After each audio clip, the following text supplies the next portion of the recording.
In the year 1829, the Shabbat of Parshat Bamidbar, before lighting the Shabbat candles, that Tzemach Tzedek said a mimer. He said a Hasidic discourse. Parshat Bamidbar was on the 5th of Sivan. By us, it's on the 7th. It's the day after Shavuot, but back then, the Shabbat was right before the holiday of Shavuot. So the Tzemach Tzedek, who was the third Rebbe of Chabad at the time, he said a mimer which is called Su'u et Rosh B'nai Yisrael, lift up the heads or count the people of the Jewish, count the number of the Jewish people. Following the commentary of Ibn Ezra. That was last week's Torah portion. Ibn Ezra, he said, Su'u Rosh et Bnei Yisrael means, simple meaning means to count. That's what it means. Count and make a head count. But the Ibn Ezra said the word Su'u also means lift up. What does it mean? That by means of revealing your soul in your body, as that elevates your head. And the essence of and that elevates the essence of your soul as it is above your head. Okay, let's say what's the difference between an animal and a man? An animal, his head is down. Because his head is down, so the animal never looks up. Is not interested what's above him. Even though you think it would be easier that the eyes are on it, but that doesn't look.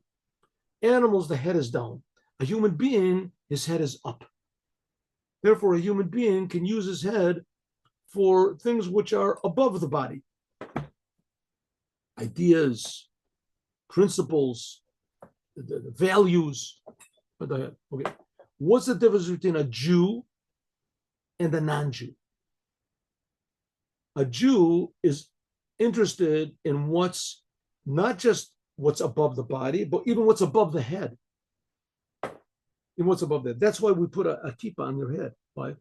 That's called, in Yiddish, a kippah is called a yarmulke, a fear of the king. Fear means that God is more real than us. We have a healthy fear of God. So that means the difference between an animal and a human is that a human lifts his head up. The difference between a human being and a Jew is that it's even a higher lifting up. Jews are God's people. Whether they know it or not, whether they want it or not, whether they apply it or not, they activate it or not, but that's the fact. By serving God and activating your soul, that elevates the head. That was the main topic of what the Rebbe said, third Rebbe of Chabad. And this was right before the holiday of Shavuot.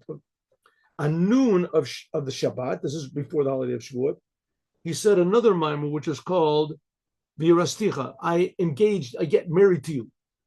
And he explained it as it is in Likutei Torah. The next day, on the first day of Shavuot, he said another mimer, which is Sfartem, and count them. That's also written in Likutei Torah. And the second day of Shavuot, outside of Israel, it's 2 days, he said another mimer, which is called V'chachma me'ayin timtza, wisdom comes from nowhere, which is the second elaboration on the subject of Tispru Chamishim Yom, which is written in Likutei Torah. In other words, every opportunity the Rebbe said a mimer. In this, we have to explain something. That when the Rebbes spoke, it's not like when I speak or when even the biggest genius in the world speaks. Rebbes are prophets. The Rebbes are prophets. The Rebbes are not saying their words. They're saying words that God wants them to say. The words that the Rebbes say are what God wants them to say and what God wants us to understand and to implement. So it ends up that the words, just like the Torah, when you learn the Torah, those are God's words. And when we put them in our mind, we have God's words floating around in our thoughts. So the Rebbe, whenever the opportunity, when God wanted him to, so the opportunity presented itself to reveal godliness in the world. Each one of these Maimorim was a different revelation of God.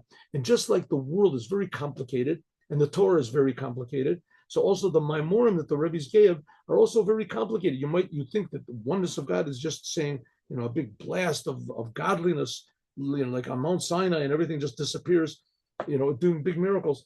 Godliness is these individual words and ideas that change the way we feel and act and treat. So the Rebbe said all these 4, 5 Maimorim, each one had a different purpose, each one had a different purifying effect, each one a different revelation of godliness.